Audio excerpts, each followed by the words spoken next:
తెలంగాణలో బీజేపీ పార్టీకి ఓటు ఎందుకు వేయాలంటే ఏం చెప్తారు? ఈరోజు అభివృద్ధి దిశ సైడు మన భారతదేశం ఉంది. ఈరోజు అప్డేట్ల భారతదేశం ఉంది. ఈరోజు బుల్లెట్ ట్రైన్ అయినా కానీ, హైవేలు అయినా కానీ, ఎయిర్పోర్ట్లు అయినా కానీ, ఏదైనా కానీ, రోడ్స్ అయినా కానీ ఇలా డెవలప్ చేసింది నరేంద్ర మోదీ గారు. ప్రజలకి ఏదైతే టైం సేవ్ అవుతుందో అవన్నీ పనులు చేసుకుంటే నరేంద్ర మోదీ గారు వస్తుండ్రు. అందు గురించే ఖచ్చితంగా నరేంద్ర మోదీకి ఓటేయాలి. ఈరోజు రేషన్ ఫ్రీగా ఇస్తుండ్రు అంటే నరేంద్ర మోదీ. ఈరోజు బయటి దేశాలకి ఏడికి పోయినా కానీ నరేంద్ర మోదీ జిందాబాద్ అని చెప్పేసి మాట్లాడడం జరుగుతుంది. ఏదైనా కానీ జై శ్రీరామ్ అనడము, భారత్ మాతాకి జై అని భారతదేశంలో కాకుండా బయటి దేశాల్లో కూడా ఆ స్లోగన్ వస్తున్నాయి. అది నరేంద్ర మోదీ చేసిన గొప్పతనం. ఈరోజు ఇతర పార్టీలు చూడొచ్చు. మన కేటీఆర్ అయినా కానీ రాముని గురించి మాట్లాడడం జరుగుతుంది. రాముని పేరెత్తితే కడుపు నిండుతుందా అని మాట్లాడుతుండు కేటీఆర్. మొన్న కాంగ్రెస్ పార్టీ నుంచి ఇంకొక దరిద్రుడు మాట్లాడడం జరుగుతుంది. రాముడు మీ చిన్నైనా మీ అని మాట్లాడుతుండ్రు. ఈ దరిద్రులకు చెప్తున్నా, మీరు చేసిన పని మీద ఓటు అడగండి. మీరు ఏదైతే పని చేయబోతుండ్రో దాని మీద ఓటు అడగండి. మేము మొక్కుటాం మేము హిందువులమని చెప్పుకుంటున్నాం కదా. మేము రాముడు మా ఇంటైనా అని ఒప్పుకుంటామని ఇంటైనా అని ఒప్పుకుంటున్నాం. మేమే ఒప్పుకుంటున్నాం కదా. భారతదేశంలో ఉన్న ప్రజలందరూ ఒప్పుకుంటున్నారు కదా. ఎట్లయితే భద్రాచలంలో రాముడు ఉన్నాడో అట్లనే అయోధ్యలో కూడా రాముడు ఉన్నాడు. మేము చెప్తలే కదా భద్రాచలంకి పోవద్దని ఎవరైనా చెప్పిండ్రా? అప్పుడు భద్రాచలంకి రావద్దు అని చెప్తే నువ్వు మాట్లాడితే ఒక అర్థం ఉంది. ప్రజలందరినీ, భారతదేశంలో ఉన్న ప్రజలందరినీ ఎట్లయితే మనము అయోధ్యకు పోవాలంటామో అట్లనే భద్రాచలంకి మన తెలంగాణ ఉన్న ప్రజలందరూ మనం భద్రాచలంకి పోతారు. అట్లయితే ఈయనకేం వస్తుందంట జై జీసస్ అంటాడు.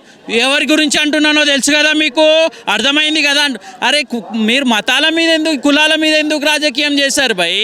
ఇప్పుడు మీకు అనాల్సిన అవసరం ఏమొచ్చింది? మీకు ప్రజలు గెలిపించిండ్రు కదా ఈ కాంగ్రెస్ పార్టీని. మీరు ఏ పని అయితే చేస్తారో దాని మీద ఓటు అడగండి. ఏదైతే పని చేసిండ్రో దాని మీద ఓటు అడగండి దమ్ముంటే. మీరు రాముని ఎందుకు మధ్యలో తీసుకొస్తుండ్రు అంటే ఇక్కడ హిందూ ముస్లింలకు గొడవ పెట్టడానికి ప్రయత్నం చేస్తున్నారు. రాముని పేరు చెప్పి ఓట్లు అడుగుతారు అన్న. మేము రాముని పేరు ఎత్తుతాము, బరాబర్ ఎత్తుతాము. మేము ఏదైతే హిందుత్వం అనే ఎజెండా ఉందో ఆ ఎజెండా మీద మేము నడుస్తున్నాం. దాంట్లో తప్పేముంది? మీరు కూడా అడగండి. మీరు హిందువులే కదా, భారతదేశంలోనే ఉన్నారు కదా. అదే రాముని మీద ఓటు అడగండి. మేము వద్దంటున్నామా? అదే మీరు జై శ్రీరామ్ అనండి, వద్దంటున్నామా? ఈయన జై జీసస్ అంటాడు, మళ్ళీ నేను ఎవరి గురించి అంటున్నానో అర్థమైంది కదా అంటాడు. మరి దాని అర్థమైందన్న అంటే ఈడ మతాల లొలి పంచాయతీ తీసుకొచ్చానికి ప్రయత్నం చేస్తుండా అంటే ఇక్కడ మళ్ళీ దాని తర్వాత హిందూ ముస్లింలకి, మళ్ళీ హిందూ క్రిస్టియన్స్లకు గొడవలు పెట్టడానికి ట్రై చేస్తుండ్రు. ఈ కాంగ్రెస్ పార్టీ వస్తే మేము ఏమనుకున్నాం అంటే కాంగ్రెస్ పార్టీ వస్తే ప్రజలకు ఏదైనా మేలు చేస్తుందో అనుకున్నాం. కానీ ఈ కాంగ్రెస్ పార్టీ వచ్చిన తర్వాత ఎట్లయితే అప్పుడు హిందుగాలు బొందుగాలు అన్నాడు కేసీఆర్, అట్లనే బొందబెట్టిండ్రు ప్రజలు. ఇటు ఈయన చూసినారుగా దయాకర్ ఎట్లా అన్నాడో ఈయనను కూడా బొందబెట్టే రోజులు అతి తొందరలో ఉన్నాయి. ఖచ్చితంగా 100కి 100% బొందబెడతారు. ఈసారి నరేంద్ర మోదీ 400 పార్ ఖచ్చితంగా అవుతుంది. 100కి 100% భారతదేశానికి కూడా మంచి జరుగుతుంది. భారతదేశంలో ఉన్న ప్రజలకు కూడా మంచి జరుగుతుంది. ఇప్పటికే 2 సార్లు 10 సంవత్సరాలు 2 సార్లు గెలిచంగానే ఎన్ని హైవేలు జరిగినాయో చూడొచ్చు. రోడ్ ఎంత పెద్దగా అయిందో చూడొచ్చు. రామ మందిరం ఒక్కటే కట్టిండని మాట్లాడుతున్నారు అన్న. రామ మందిరం గురించి మాట్లాడుతున్నారు కాబట్టి చెప్తున్నా. ఈరోజు భారతదేశంలో మీరు ఈడ నుంచి మీరు అయోధ్య దాకా పోయినా కానీ, ఇటు కన్యాకుమారి దాకా పోయినా కానీ, ఇక్కడ ఏ రూట్ పోయినా ఎక్కడైనా పోండి, మీకు రోడ్లు సేఫ్ ఉన్నాయి. రోడ్లు సేఫ్ ఉంటే ప్రాణాలు సేఫ్ ఉన్నట్టన్నా. ఈయన అయోధ్య మీద అన్న హిందువుల గురించి ఒక్క పని చేసింది చూపిమని చెప్పండి. ఏదైతే రామ మందిరం గురించి చేసిండ్రో అట్లనే ముస్లింలకు కూడా జాగ ఇవ్వడం జరిగింది కదా. అయినా కానీ రాముని గుడి ఏంది నరేంద్ర మోదీ చేసిండా? చెప్పండి ఒక మాట. కోర్టు ఇచ్చిందన్న, కోర్టు నరేంద్ర మోదీ ఏం చేయలేడు. అది కోర్టులో నడిచేటప్పుడు కోర్టు ఇచ్చింది తీర్పు. హిందువులు రామ మందిరం కట్టుకోవచ్చు, ముస్లింలు ఒకటి కట్టుకోవచ్చు అని చెప్పిండ్రు. హిందువుల గురించి నరేంద్ర మోదీ స్పెషల్గా చేసింది ఒక పని, ఒక పథకం ఏముంది చూపిమని చెప్పండి అన్న. అంటే ఈ టైంలో గెలిస్తే మీరు అంటున్నారు కాబట్టి హిందువుల గురించి చేస్తా అంటే ఏవైతే హిందువుల మందిరాలకి ఏదైతే హిందువులు డొనేట్ చేస్తుండ్రో ఆ డొనేట్ చేసిన డబ్బులు ఆపేసేయాల గవర్నమెంట్ ఉపయోగించదు. నరేంద్ర మోదీ వచ్చిన తర్వాత ఫస్ట్ ఈ పని చేయండి అయినా. ఎందుకంటే హిందువులందరినీ ఇట్లా మీడియాలో అయినా కానీ ఇంకా ప్రజలు కూడా హిందువుల గురించి అంటే హిందువులకి కావాల్సిన మొదటి పని ఇది ఒకటే. హిందువుల ఏదైతే గుడిలు ఉన్నాయో, ఏదైతే గుడిలలో ట్రస్టులు ఉన్నాయో, దానికి డబ్బులు ఎట్లయితే పోతున్నాయో అవి ఇతర మతాలకు కూడా వాడుకోవడం జరుగుతుంది. మరి హిందువులు వేసినప్పుడు మరి హిందువులకే వాడాలి కదా, మరి ఇతర కులాలకు ఎందుకు, ఇతర మతాలకు ఎందుకు వాడుతున్నారు? అంటే క్రిస్టియన్స్కైనా కానీ డెవలప్మెంట్కి ఎందుకు చర్చిలకు ఎందుకు ఇస్తున్నారు, మస్జిద్లకైనా కానీ ఎందుకు ఇస్తున్నారు, అంటే గవర్నమెంట్ ఎందుకు దానిలోకి ఫండ్ ఇస్తుంది? మరి అట్లనే హిందువులు ఏవైతే గుడిలు ఉన్నాయో చిన్న గుడులు మరి ఇప్పటివరకు ఎన్ని గణం చేసింది? అంటే హిందువుల కాడికి వచ్చినాక రిజిస్ట్రేషన్ అయి ఉంటాయి చూడండి, దానికే డబ్బులు ఇస్తారు, మన మిగతా గుడిలకు ఇయ్యరు. తెలుసా మీకు? లీడర్లు కొందరు ఉన్నారు, లీడర్లు దరిద్రులు, వాళ్ళు ఇయ్యరు కొన్ని గుడిలకు అయితే. కానీ తెలంగాణలో బీజేపీ పార్టీ 5 మంది 8 మంది లేరు, ఏడ గెలుస్తుంది అనమాట. అన్న ఒకప్పుడు బీఆర్ఎస్ పార్టీకి కార్పొరేటర్ కూడా దిక్కులేడన్న, ఒక్కసారి కూడా నిలబడలేదు. మొదటిసారి నిలబడ్డప్పుడు 100 సీట్లు కొట్టి, మరి దాన్ని ఏమంటారన్న? ఇది బీజేపీ పార్టీ ఉందా లేదా అని అడగాల్సిన అవసరం లేదు.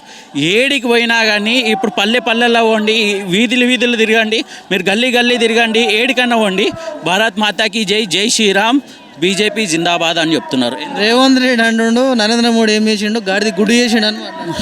అదే గాడిద గుడ్డు తీసుకొచ్చి ప్రజలకు ఇచ్చిండు కదన్న ఈ రేవంత్ రెడ్డి. అదే రేవంత్ రెడ్డి నరేంద్ర మోదీ ఏం చేసిండంటే మొదటిసారి నరేంద్ర మోదీ వచ్చినప్పుడు ఏం చేసిండంటే రోడ్లు ఇచ్చిండు, మిలిటరీ ఏరియాల నుంచి రోడ్లు ఇచ్చిన ఘనత ఎవరికైనా చెందుతుంది అంటే అది నరేంద్ర మోదీకి. అది చెప్పేటప్పుడు గాడిద గుడ్డు కనిపించలేదన్న. అది అప్పుడు ఏదైతే కొన్ని ఇన్స్ట్రక్షన్స్ ఉంటాయో ఆ ఇన్స్ట్రక్షన్ని తీసేసి మరి ప్రజలకి ఉపయోగం రావాలని చెప్పేసి మన ప్యారడైస్ నుంచి సుచిత్ర దాకా మన మేడ్చల్ దాకా ఇచ్చిండు కదన్న రోడ్డు, మళ్ళీ తిరుమలగిరి సైడ్ ఇచ్చిండు కదా. మరి అప్పుడు గాడిది గుడ్డ అన్న అది ఇచ్చిండు కదా అన్న. మళ్ళీ అప్పుడు ఏమైంది అంటే ఈయనకి ఏంటంటే వీళ్ళు 4 నెలలనే గాడిది గుడ్డు ఇచ్చిండా, మరి ఇంకా 4 సంవత్సరాల్లో ఇంకేం గుడ్లు ఇస్తారు అంటే గాడిది గుడ్లు ఇంట్లో ఈ రేవంత్ రెడ్డి గారి పరిపాలన ఎట్లా ఉందన్న ఈ 3 నెలలు? అన్న వీళ్ళకి ఎవరికైనా కానీ ఏ పార్టీకైనా కానీ టైం ఇవ్వాల్సింది. అది కాంగ్రెస్ ఉన్నా, బీజేపీ ఉన్నా, బీఆర్ఎస్ ఉన్నా, ఎవరికి ఉన్నా కానీ ఒక సంవత్సరం 2 సంవత్సరాలు ఇస్తే వాళ్ళకి కొంచెం దాని గురించి నాలెడ్జ్ వస్తుంది. దాని తర్వాత పాలన ఎట్లుందో తెలుస్తుంది. దానికన్నా ముందు మనం తప్పు చేస్తుందంటే ఎట్లా 2 నెలల తప్పులు అయిపోతాయి అన్న, 2 నెలల నీళ్ళు ఆగిపోతాయి అన్న, 2 నెలలకి కరెంట్ ఆగిపోతుందా అన్న, 2 నెలల రోడ్లు వేయించడం అంటే ఏ గవర్నమెంట్కైనా కానీ మనం టైం ఇవ్వాలా. టైం ఇచ్చిన దాని తర్వాత వాళ్ళు ఏమన్నా డెవలప్మెంట్ చేసినరా లేదా చూసిన తర్వాత వాళ్ళు డెవలప్మెంట్ చేస్తలేరు. ఇప్పుడు బీఆర్ఎస్ పేపర్ లీకేజ్ ఉండే, రోడ్లు చక్కగా లేకుండే ఆ టైంలో బీఆర్ఎస్ పార్టీ ఏదైనా స్కీమ్లు తీసుకొచ్చిందంటే అలా కార్యకర్తలకి స్కీమ్ల మీద స్కామ్లు చేసిన గవర్నమెంట్ బీఆర్ఎస్ పార్టీ. వీళ్ళు కూడా ఎట్లా చేస్తారో ఏవైతే స్కీమ్లు తీసుకొచ్చిందో అది ప్రజలకు చేరుతుందా లేదా తెలుస్తుంది. 100కి 100% ఒక సంవత్సరం అయితే ఖచ్చితంగా ఇవ్వాలన్న ఏ పార్టీకైనా కానీ.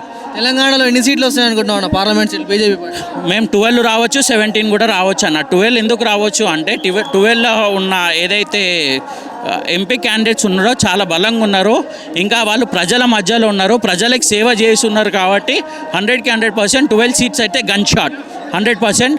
ఇంకా దేవుడు రాతలు రాసి పెట్టుందా అంటే ఇంకా 16 కూడా రావచ్చు, 17 కూడా రావచ్చు. ఎందుకంటే ఈ టైంలో కాంగ్రెస్ పైన వ్యతిరేకత ఉంది, ఇంకా కాంగ్రెస్ పైన కొందరు దరిద్రులు. మేము రేవంత్ రెడ్డికి అంటే పర్సనల్గా ఇష్టపడతామన్న. ఎందుకు అంటే ఏ రోజైతే మీరు అదాలత్ దాంట్లో పోయినప్పుడు నేను హిందూ అని గొప్పగా చెప్పుకోండు, మేము అట్లా ఉంటే నాయకునికి రెస్పెక్ట్ ఇస్తాం, వాల్యూ ఇస్తాం. కానీ దాంట్లో కాంగ్రెస్ పార్టీలో కొందరు దరిద్రులు ఉన్నారు. రాముడు మీ చిన్నాయన అంటుండు, అంటే వీళ్ళ చిన్నాయన ఎవరో చెప్పాలి. ఆయన రాముడు చిన్నాయన అని అడిగిండు కదా, మేము చిన్నాయననో పెద్దమ్మనో మేము అనుకుంటున్నాం, ఏదైనా మా ఫ్యామిలీ మెంబర్ బై ఏదైనా ఉండని, రాముడు మా ప్రాణం అనుకుంటున్నాం. మరి నీ ప్రాణం ఎవరో చెప్పురా బై, నీ ప్రాణం ఎవరో చెప్పు. మేము అంటున్నాం కదా రాముడి మీద ఓటు అడుగుతున్నామా బరాబర్, మళ్ళీ అదే రాముడి మీద నువ్వు కూడా ఓటు అడుగు. అట్లా అడగాడంట. ఈయననోమో మీ బాబాయ్లా మీ చిన్నైనా అడుగు అని మాట్లాడతారు మీరు అన్న రాముని మొక్తారు అన్నారు కదా, బీజేపీని దొక్కుతారు అన్నారుగా. రాముని మొక్కిన తర్వాత నీకు దేవుడే చూపిస్తాడు, మంచితో ఉంటే మంచి. బీజేపీని దొక్కాల్సిన అవసరం ఏముంది భయ్? బీజేపీ పార్టీ అనేది ఒక సిద్ధాంతం పార్టీ, దాంట్లో ఉన్న కార్యకర్తలు బలమైన కార్యకర్తలు గుర్తుపెట్టుకోవాలా.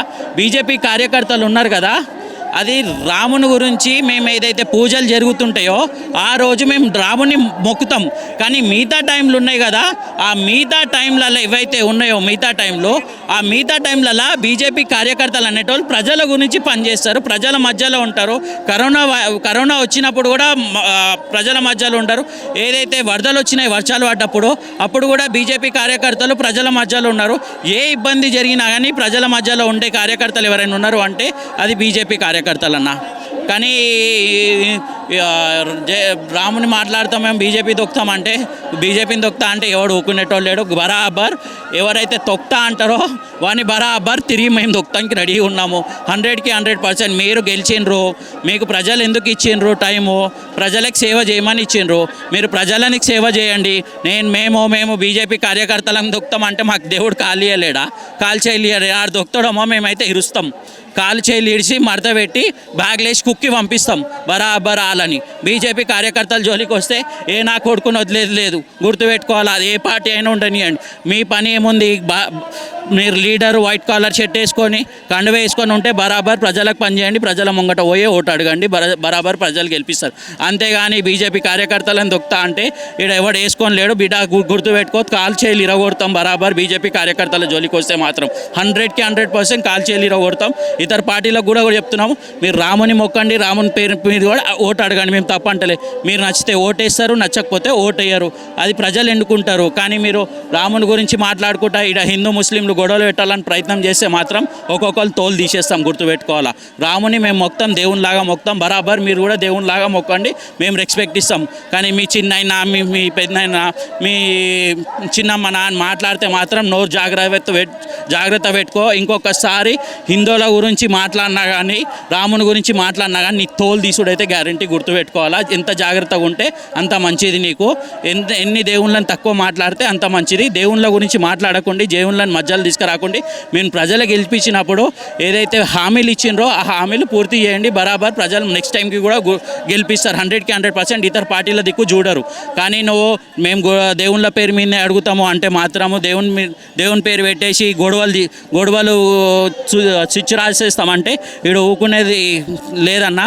డెవలప్మెంట్ చేయండి బరాబర్. ఓటు అడుగుమని చెప్పండి. రోడ్లు ఏమని ఓటు అడుగుమని చెప్పండి. స్కీమ్లు ఏవైతే అమలు చేసిండ్రో దాని మీద ఓటు అడుగుమని చెప్పండి. 100కి 100 ప్రజలు మేము కాదన్నా, ప్రజలు సపోర్ట్ చేస్తారు. వాళ్ళకి ప్రజలే గెలిపించుకుంటారు. మా జొంటలు వస్తారు పోతుంటారు, అవునా కాదా.